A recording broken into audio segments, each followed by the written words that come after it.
Yesu ashimwe bene data, nongeye kubasuhuza mwese mu izina rya Yesu Kristo umwami wacu. Uyu mwanya rero nagira ngo dukomeze tuganira ku byanditswe byera. Ijambo ry'Imana ry'uyu munsi turarisanga mu gitabo cya Ezekiyeli 33 kugeza 35 ndetse n'ibyahishuwe ibice 18. Ijambo ry'Imana nyamukuru turarisanga muri Ezekiyeli 33 umurongo wa 7, aho havuga ngo nuko rero mwana w'umuntu nagushyizeho kuba umurinzi w'umuryango wa Isirayeli, nuko wumve ijambo riva mu kanwa kanjye ubanyihanangirize. Mwakire neza ijambo ry'Imana. Amagambo twabonye muri ibi bice ni amagambo yatubwiye ibigendanye no kuba umurinzi, nicyo ijambo ry'Imana ryibanzeho. Rero aho ijambo ry'Imana ryavuze yuko buri wese, buri muntu Imana yamutoranije kugira ngo abe umurinzi. Hano Imana yabwiye Ezekiyeli kugira ngo imwumvishe ko yamutoranije kugira abe umurinzi w'inzu ya Isirayeli, aburire abantu. Umurimo w'umurinzi ni ukuburira abantu abo ashinzwe kurinda. Imana ishimwe cyane. Hano rero mu bice 34 Imana ivuga ku bungeri ba Isirayeli, uburyo babaye abarinzi batari beza. Abungeri babaye abarinzi batari beza kuko batagize umwanya cyangwa se batitaye ku ntama bashinzwe kurinda cyangwa kuragira uko bikwiriye. Ahangaha muri iki gice Imana igaya abungeri batabaye abarinzi uko bikwiriye, ndetse Imana ibabwira yuko ibyo batakoze bazabibazwa, ariko Imana ubwayo izikorera umurimo wayo, ikagenda igatarura intama zazimiye, ikazigarura mu rwuri rwiza, ikaziha amazi meza. Ibyo abungeri batazihaye bo bakabibona. Imana ishimwe cyane kuko ari Imana ibyikoreye.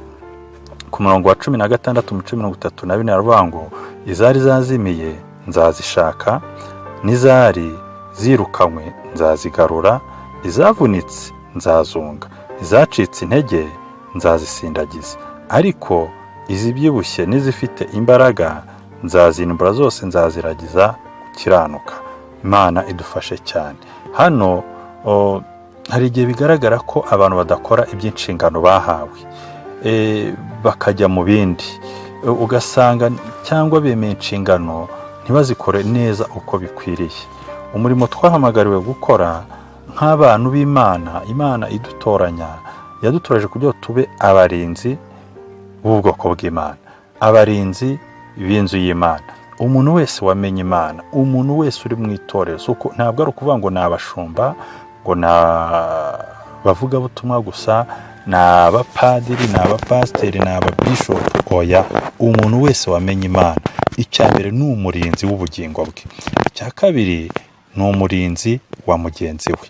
Uri umurinzi wa mwene so, uri umurinzi w'umuryango wawe, uri umurinzi w'itorero ubarizwamo, uri umurinzi w'igihugu ubarizwamo.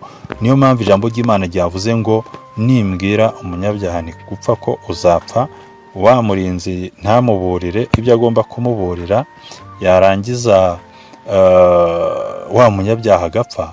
Ijambo ry'Imana rivuga ngo ubugingo bwa wa munyabyaha wapfuye umurinzi yanze kumuburira uzabazwa umurinzi. Ariko naba yamuburiye akanga kumva, agapfira mu byaha bye nyamara yaraburiwe, ngo ubugingo bwe ni uzagira gute? Uzabubazwa. Nshuti bakundwa bene data, ndagira ngo buri umwe wese yongere atekereze, yongere arebe iby'inshingano Imana yamuhaye. Ku muntu wese wamaze kumenya no gusobanukirwa agakiza k'Imana, uri umurinzi w'ubugingo bwawe, uri umurinzi w'umuryango wawe, uri umurinzi w'itorero, umurinzi w'igihugu. Izo nshingano utazikora neza ngo uburire abantu iby'agakiza k'Imana, uburire abantu ko Yesu akiza, ngo uburire abantu ko Imana yabakiza ubugingo bwabo, ni byiza yuko ukwiye kugira icyo ukora kugira ngo ukize ubugingo bwa bene so, kandi nawe ukabera amaso ubugingo bwawe ukaburinda, kugira ngo Satani atazaza akabunyaga. Imana ishimwe cyane. Mukomere rero, uri umurinzi, ndi umurinzi. Turebe uburyo tugomba kurinda ibyo twagabijwe, ibyo twahawe. Cyambere twahawe n'ubugingo bwacu, twebwe ubwacu twahawe kuburinda no kubera amaso. Buri wese mu gihe nk'iki arabazwa, arabwirwa, aributswa uburyo akwiye kurinda, akaba umurinzi w'inzu y'Imana, kandi tugasabwa kurinda neza.